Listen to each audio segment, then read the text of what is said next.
USA Today opinion columnist and former senior advisor for the House Oversight and Government Reform Committee, Kurt Bardella. He's out with a new NBC think piece entitled "Trump Subpoena Obstruction Has Fractured the Constitution's System of Checks and Balances." In it, he writes in part this: Thursday, May 2nd, 2019 felt like the end of checks and balances in America. It was a day that Republicans on the House Judiciary Committee stood by and supported the executive branch's decision to ignore a lawful subpoena issued by the legislative branch. At this moment in time, we no longer really have co-equal branches of government, and without this system created with care by the Founding Fathers, we edge ever closer to a dictatorship.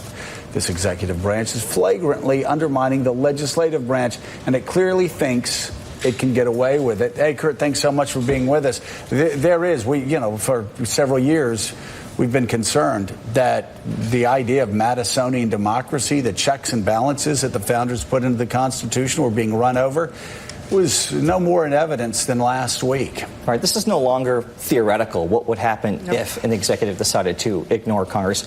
It's happening. And I remember when I worked at Oversight during the Obama years, and I was on the Republican side then, we always believed that at least the president then certainly respected our branch of government. We didn't believe that he felt that we weren't co-equal. We didn't believe that he didn't respect the authority, the autonomy, what was written in the Constitution about what our oversight powers were. Even if we disagreed, even if they didn't necessarily go along all the time with what we wanted to do, at the end of the day, when push came to shove, they would show up for hearings. They would show up and produce documents. They would give in to subpoenas because they respected that authority.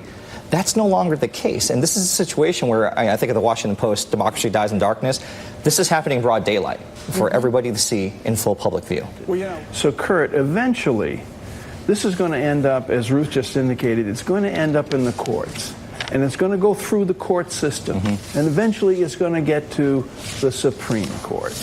And Donald J. Trump has had already an enormous impact on the Supreme Court.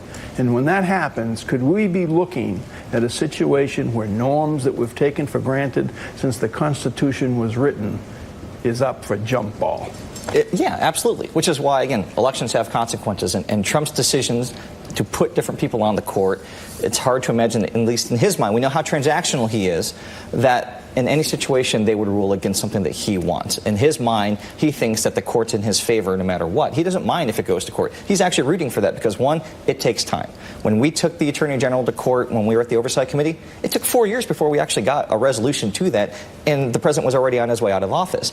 If that happens again, the real issue is the lack of accountability in real time, the lack of an ability of the legislative branch to assert its oversight authority and get answers in that moment when those issues are important and at the top of the public's consciousness. 4 years from now, who knows what we'll be thinking about or talking about. Probably not the issues that they're pushing for right now.